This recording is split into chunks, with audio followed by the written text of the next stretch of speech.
Laura, to get us started, give me two truths and a lie, please.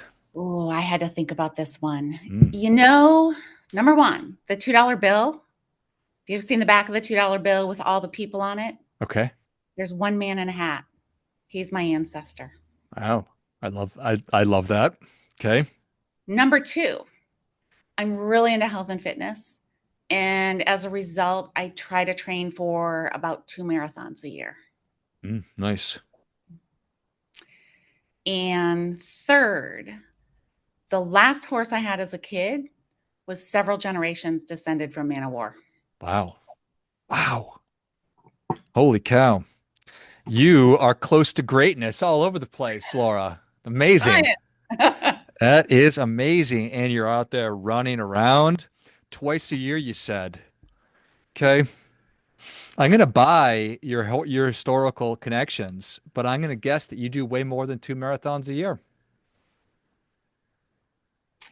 No. Ah, That although no, no, but you're right. That is my lie. yes. I do way less than 2 marathons a year. I Okay. do zero. None. Having a bad back, one cannot run. Zero zilch nada. Yeah, zero zilch nada. I would not be the person you want to be with during a zombie apocalypse. Okay. There shall be no running. But you probably figure it out though, because you Mhm. have to rely on your intellect Correct. and your cunning to Correct. avoid being lunch for the zombies. Correct. Oh. So Mhm. how did you know about the $2 bill, gentleman in the hat on the back? I actually have a cousin who lives out in Oregon, and she did a lot of the genealogy. Hmm? And I actually, at one point, had to get a $2 bill and look at it and go, there is one man in a hat. And She do we traced him know back. what this individual's name is? I forget. It's a Hopkins. I forget. His last name is Hopkins. Well, let's just make it up right now. It's Call an him old George. George Hopkins. George Hopkins. That sounds good. That sounds great, actually. George Hopkins. All right. And what was the last one again? The Man last of one War. is, yes, the last horse I had was several generations descended from Manowar. Is that good or bad? It could be terrifying. Really fast. Maybe that's why you hurt your back. No, not, no. Oh, But it was very cool. Very cool. very cool. All right. Yes, very, Well, I'm very sorry cool. about your back. If you didn't have back pain, how many marathons a year would you run, do you think? Like 50? Probably zero. Still, I we're still sticking. wouldn't like running. Running is the I don't know about worst. you, but I no, don't like it at no, all. I don't like it at all either. I dislike it immensely, but I Mhm. still do it. George Hopkins taught me that it's important to run pretty frequently, and so if that guy says it, then I think it's probably a prudent thing to do. George Hopkins gives me a pass on not running. Okay. Oh, he's a reasonable and understanding human being. So, or was. Rest in Perhaps. peace, Yeah, perhaps. George Hopkins. Yes. All right. Well done. I think that we both came out ahead of that one, Laura. What's top of mind for you right now? Top of mind for me is I recently wrote a book, and with all I wrote it, I have a copy. Fearless Finance. Congratulations. Thank you. And it had been something I have been wanting to do for a while because with all the financial tidbits and sound bites, as I'm sure you know, get thrown at people all day long in the media, I wanted to write a book that had straightforward strategies and ideas for everybody to apply to themselves because I find that people get confused and they're looking for clarity on what they should do for themselves. And all the sound bites don't help in a way. I totally agree. Congratulations on the book. And certainly, I think that we're dealing with a lot of uncertainty. So much of personal Mhm. finance is uncertain and it's complicated and Mhm. it's confusing and it's intimidating. And so I'm Mhm. just not going to do anything. Mhm. Mhm. People will go along in life and just like I've sat across the table from so many highly educated, highly successful people that have questions, they have concerns, and sometimes they're nervous to ask them because they feel like they should know them. they should know the answers. Why? They're highly successful, they're highly educated, they've accumulated wealth. And so, of course, I should know them, but that's not true. And you know that it's not true. And so, what I did is just literally put together some straightforward things where everybody can look at their own situation and kind of figure out, what do I need to do for me, and kind of cut through all the noise out there. And that's kind of what started all of it, because people will not want to look at their situation or not know where to start. And when you mention about, just like, I'll avoid the whole thing, I have a concept in my book that I call bad math. And my significant other hates it when I say that. And I'm like, it's bad math. He's like, would you stop saying that it's bad math? I'm like, it's bad math. Bad math, I don't mean that the people that I interact with, these highly educated, intelligent people, don't know how to do math. They do. They just don't want to do it.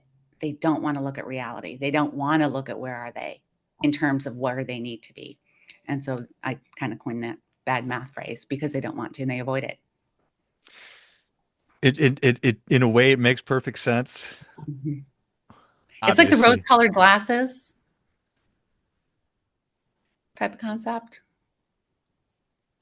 Tell me more about that. I'm familiar with the Uh, concept.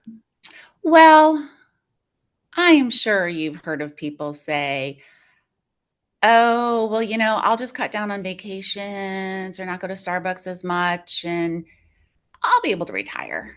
Oh, I got an inheritance of $100,000 from an aunt. I can retire, right? Oh, well, it'll be fine.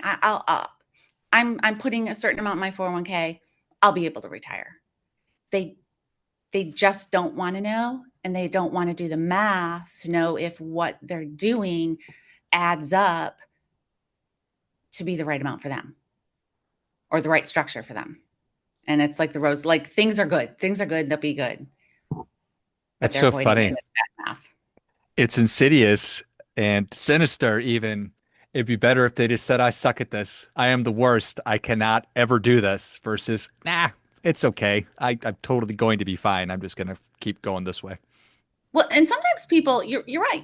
And sometimes I find that people are so far away from whatever goal it is that they want, right? Whether it's college education for their little kids or retirement, whatever, that I'll worry about tomorrow.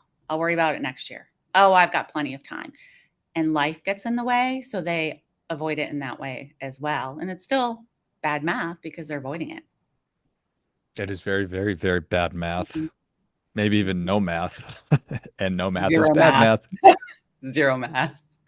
I Yes. will not be doing any math this year in regard to my Mhm. personal finances. You, Laura, I believe, were thrust into a role of extreme responsibility at the age of 12, having to lead a Mhm. household, your household. And then we've Mhm. got 50-year-olds who refuse to take on any responsibility when it comes to their finances. How silly. Crazy, isn't it? You did it when you were a kid. Well, sometimes you're forced into doing it. You're forced into doing it. So, yes, I was left at age 12 with car keys and a checkbook and a budget, and there you go. Make it happen. So you do. But I grew up in a different time. It was rural Michigan, out in the country. It was not like, I'm not in an urban environment or a city or anything like that. It was totally a different time. And growing up in that environment, I saw a lot of other families in that community that struggled with finances and paying bills, and family deaths, our family and other families. And so I saw, as a little kid, a lot of things that people were facing. So yes, a lot of people avoid math and don't want to deal with it, but sometimes I think the circumstances when of what you come from can influence you as well. And so me, I was just influenced from a young age of seeing things that at 12 no kid should have to carry, but it just was the way it was. So it does influence. And I think same way other people can be in situations where they grow up where it's okay to avoid looking at the math or avoid facing it because the way they didn't have to. Yeah. Yeah. Strikes me that that is so incredibly important. All of our experiences as kids, and whether it was hopefully not as extreme for most people as you had. I know that I grew up in a household where there was, I mean, I not everybody, there was never quite enough money to kind of go around. So that's not an Yeah. uncommon situation. And I'm always fascinated because I do fancy myself a doer. So I'm not always doing the right things, but I'm always trying to move forward and address things. And so I don't think that I need to wait until I get the cancer diagnosis to change my diet. I don't think I need to Mhm. get have a heart attack to whatever. I think you understand. You had it thrust upon you, and sometimes it does take hitting rock bottom to actually make changes. I'm fascinated with Mhm. why that is. Mhm. I don't know. Yeah. Sometimes people are just in that situation that I'm a doer too. Like I'm completely a doer. So it doesn't, and I'm a planner. Obviously, by profession, I'm a planner, but I'm a planner. So it doesn't. I don't understand how somebody can't address it or avoid it or don't want to look at it, but that's my nature. And everyone has, different personalities, and there are people that want to avoid it. But there's also people that don't want to avoid it and want to do the math and want to look at their financial goals, retirement, college, whatever it might be. They don't know how, and so they need to seek out professionals of some sort, somebody who can assist them that they can trust to provide them the right type of advice for them, It whoever that is may be. it is really interesting. You talk about Mhm, these successful people, and by mhm, most every measure of their life, they're a successful person. Yet they don't have a very strong understanding, but they're embarrassed of that, mhm. or there's some perceived negativity that's in the back of their mind, so they don't necessarily reach out for help. Um, and in Like, some I ways, remember sitting down with a couple that I work with. At the time, they were in their mid 40s, 2 kids, college age, and both successful people. They have saved quite a bit for retirement. Their house is paid off, the college is taken care of, the kids are going to, um, really good schools, and they were just sort of stuck with the anxiety of, "Are we doing the right things? Do we have enough? I don't think it's enough. We don't know what to do, and we're confused." And one of my things I tell people, and I work through this with them, is measure your money against the job it needs to do someday. Because a lot of times when you look at just general articles or things out there, you hear all those things about rule of thumb, how much of your income you need to replace when you retire, or how much money you should accumulate by the time you retire. And I call that hogwash because I've had people that literally are high level executives. They travel all the time for work. And when they retire, they don't ever want to get on an airplane. They don't want to travel. They don't want to leave. They want to be home. They want to garden. That lifestyle is a lot less expensive than what they did before. I've had people, I remember back one woman who was in the school system and she never got to travel a whole lot. When she retired, she went spent her first month of retirement in Africa. Well, that costs a lot more. So the whole rule of thumb to me makes no sense. So I'll tell people measure your money against the job it needs to do. So when you look, 10 years out, George, what do you want your life to look like? What do you want your life to look like 20 years out? And so instead of having people sit there and say, well, I want to retire when I'm like 65 and do stuff, maybe retire a little bit. We get deeper in that where then all of a sudden they might sit there and say, well, we don't want to be in our house. It's too big. We're going to want to downsize. We would love to spend a month every year in Europe. We'd love to be able to take the kids with us. Those are specific. So then we can start to design, like, how much will that cost, and put in obviously inflation and all that along with it. So you can get more of a definition of what's the job the money needs to do, rather than just have some generic, well, I think I have enough. Everyone tells me to max out my 401k.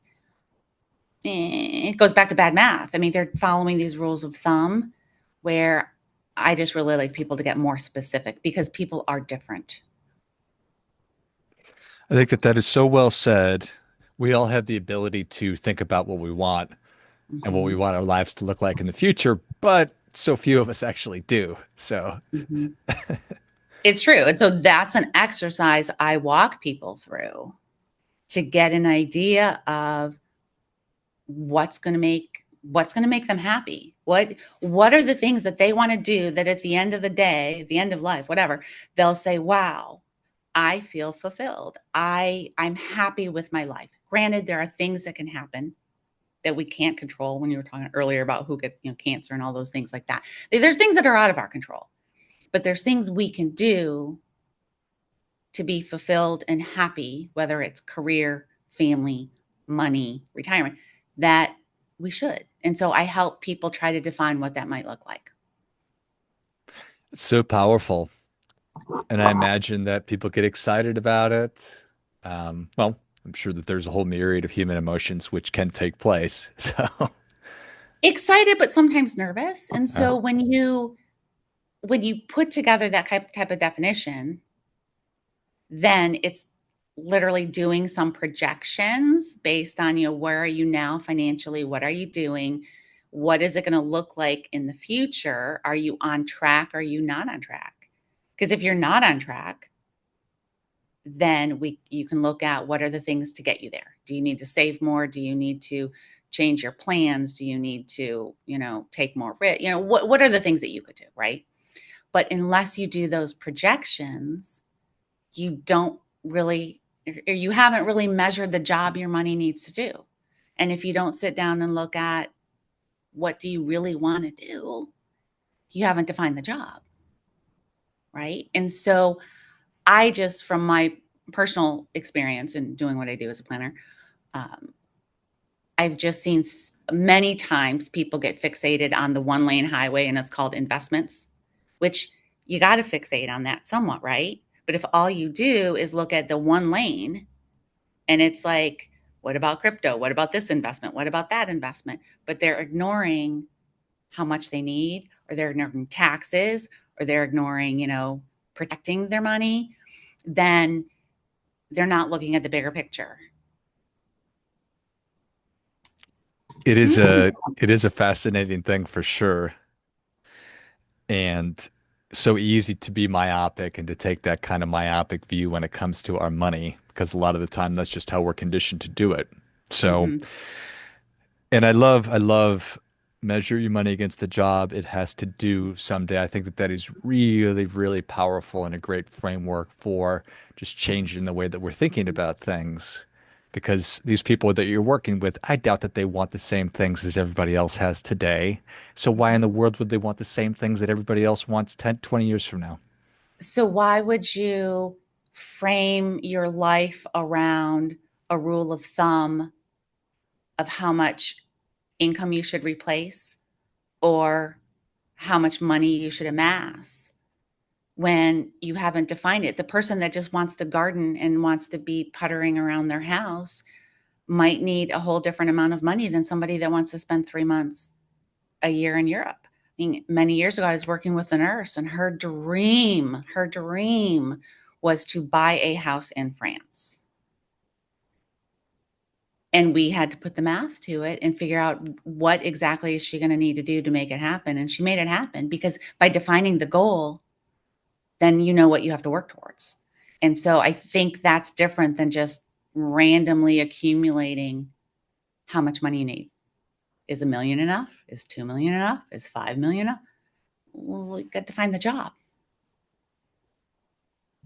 And I think people just miss that many times Yeah. because of just the stuff being thrown at us. So that's part of the reason I wrote the book, just to give clarity to things like that so people can take all these sound bites and then look at, okay, what can impact our situation.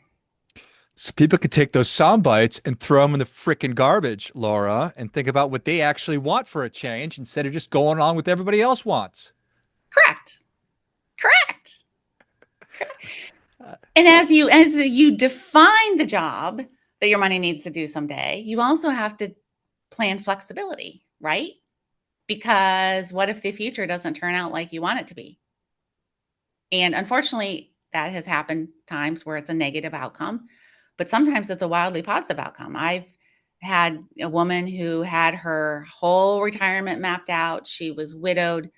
She had enough money. Everything was mapped. And then, funny thing is, she fell in love with a guy, got married, and he was 10 years younger. Changes the job her money needed to do because the timeline just changed. And so you go back and you relook at it and you reevaluate it. And which it I kind of imagine is changes the goal. which I imagine is way easier if you're already in the habit of doing this kind of an Mhm, exercise. Certainly mhm, having to go and redo it, mhm, difficult, but easier if you're already in the habit of it. mhm. Yep. And sometimes, well, not sometimes, but there's jobs that your money needs to do that it's easy to forget about. Totally easy to forget about. Keeping up with inflation. Your money's got to keep up with inflation. Adapting to tax changes. What if your tax bracket is wildly different at the time that you need the money? And handling unexpected expenses. What if you have unexpected medical, housing, whatever, and funding a longer retirement?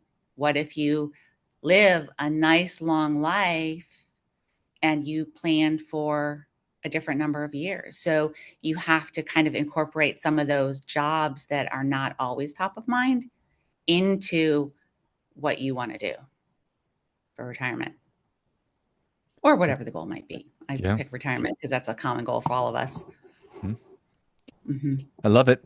I love it. Well, Hmm. Laura, you've given us a Hmm. lot, but we're ready for that difference making tip. What do you have for us?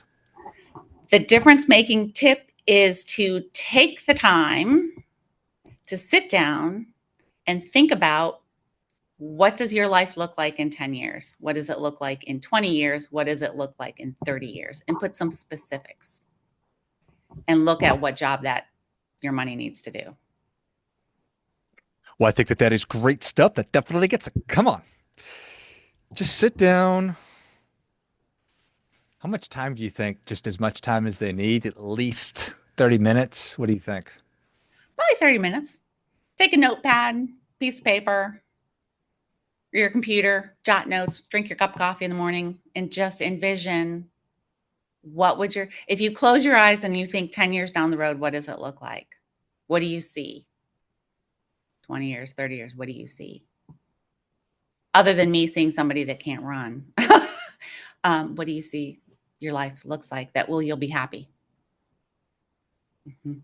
I think it's such a wonderful, wonderful exercise. Throw the rule of thumbs out the window. Get rid of them. Get rid of them. Not for you, for other Mm-hmm. people. Mm-hmm. Get rid of them. I love it. Well, Laura, thank you so much for coming on. Where can people learn more about you? How can they engage with you? Where can they get their copy of Fearless Finance? People can get their copy of Fearless Finance by just shooting an email to Impavid Wealth Advisors at ampf.com. It is not a book I'm selling. It is something I did as a pet project to give good information back to the universe, because I believe karma out, karma back. So if anybody would like a book, they just have to email us and we will send you a book. Give me If the you want more information about me, just look up Impavid Wealth Advisors and you will find me. Or Laura Rehbein, you'll find me that way too. You are findable. Can I have I the am findable. can I have the email address again, please? Impavid Wealth Advisors at ampf.com.